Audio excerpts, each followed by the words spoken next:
I'm not going to make it a different rally. I'm going to make it a really good rally. And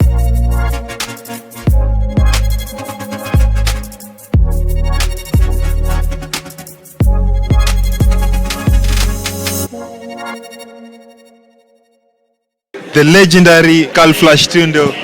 First of all, congratulations on your appointment as the chair organizing the Safari Rally Organizing Committee. How do you feel about it? yeah, I feel privileged, but I'm also very determined to make sure that this runs smoothly and happens well, like it has in the last two. You've been a legend in this. You've been in the game for a very long time. You know how this has been done. Probably a message to the fans and maybe the government that has appointed you in how you're going to make this a different rally.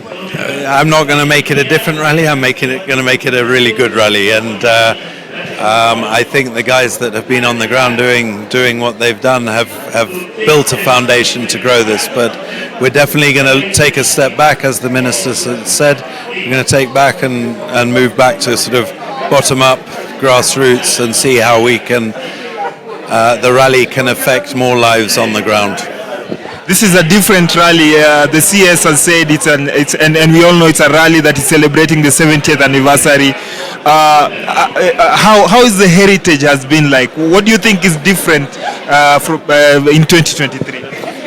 Look, I'm new to this, so let's just try and work on that at a later stage. But there is so much heritage with the Safari Rally and having it here and having run it for 70 years and also 50 years as a WRC event, so it's a special year to take over as well. A message to the fans as we look up to 2023. Obviously, this is a big year. It's a heritage rally. A message to the fans. Yeah, just come out, enjoy, and hopefully we'll have more entertainment that hits grassroots.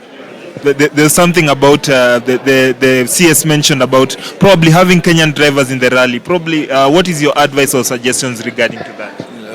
Look, as I heard that half an hour ago, so let's just get down, go back to basics, see what we can do and take it from there. Okay, thank you very much. Thank you.